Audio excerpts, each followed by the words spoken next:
Getting a peace deal in the Middle East is such a priority to President Obama that his first foreign calls on his first day in office were to Arab and Israeli leaders. And on day two, the president made former Senator George Mitchell his special envoy for Middle East peace.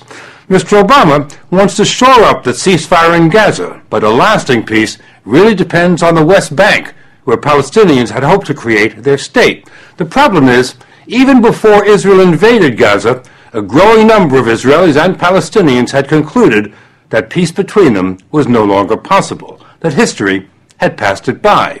For peace to have a chance, Israel would have to withdraw from the West Bank, which would then become the Palestinian state. It's known as the two-state solution.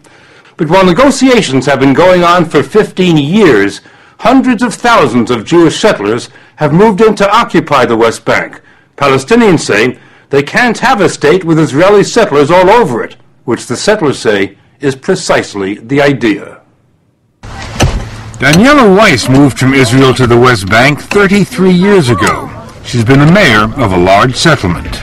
I think that settlements prevent the establishment of a Palestinian state in the land of Israel.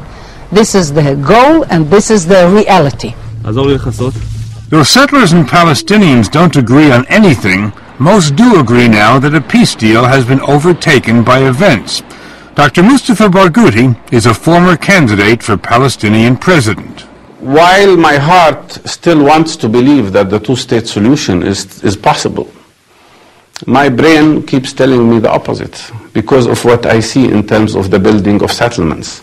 So in a way, these settlers are destroying the potential peace for both people that would have been created if we had two-state solution. And he told us Israel's invasion of Gaza, all the death and destruction, convinces him that Israel does not want a two-state solution. I am very worried that what Israel has done has furthered us much further from the possibility of two-state solution. Palestinians had hoped to establish their state here on the West Bank, an area the size of Delaware. But Israelis have sliced it up with scores of settlements and hundreds of miles of new highways that only settlers can use. Palestinians have to drive or ride on the older roads. When they want to travel from one town to another, they have to submit to humiliating delays at checkpoints and roadblocks. There are more than 600 of them on the West Bank. Why do the Israelis have so many checkpoints? I think the main goal is to fragment the West Bank. Maybe a little bit of them can be justified because they say it's for security, but I think the vast majority of them are basically to block the movement of people from one place to another. Here's how they block Dr. Barghouti. He was born in Jerusalem, grew up in Jerusalem, and worked in a hospital there for 14 years. 4 years ago, he moved to a town just 10 miles away. But now, because he no longer lives in Jerusalem, he can't get back in, ever.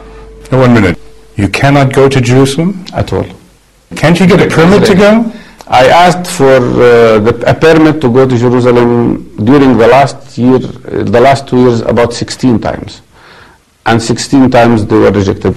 Like most Palestinians, I don't have a permit to go to the city I was born in, to the city I used to work in, to the city where my sister lives. Here's what he's up against. Scores of Israeli settlements dominating the lowlands like crusader fortresses. Many are little cities, and none of them existed 40 years ago. The Israelis always take the high ground, sometimes the hills, sometimes the homes, and sometimes Arabs are occupied inside their own homes. This house, for example, the highest house on the highest hill overlooking the town of Nablus. We learned that Israeli soldiers often corral the 4 families who live here and take over the house to monitor movement down below. We're going into an apartment owned by Mr. Nassif here in Nablus. We understand that Israeli soldiers came in this morning and, without any notice, without any invitation, came into the apartment and have been there ever since. We cannot speak with you. There is soldiers. They're soldiers? Yes. What are they doing here? We are prison here. What's happening? They are keeping here, and the soldiers upstairs. We cannot move. We cannot speak with you. You can't leave the house? No. They told you that? Yes. I can't breathe. How long are they going to stay? I don't know. Are they paying you any money? You are kidding. I'm kidding. Abdul Nassif, a bank manager, said he had to get to his bank to open the safe, but that soldiers won't let him go. He told us when the soldiers come, they wake everybody up and herd them into a kitchen for hours while soldiers sleep in their bedrooms. They can't leave or use the phone or let us in. He sent us downstairs to see if his brother would open the door so we could ask the soldiers why they keep taking over this house. You want to come? Yes. Just open the door and then... The soldiers close the door from the keys. They take the keys. So we left, and that night, so did the soldiers. But when we returned 2 days later, the soldiers were back for more surveillance. This time, they kept the women under house arrest, but let the men go to work and the children go to school.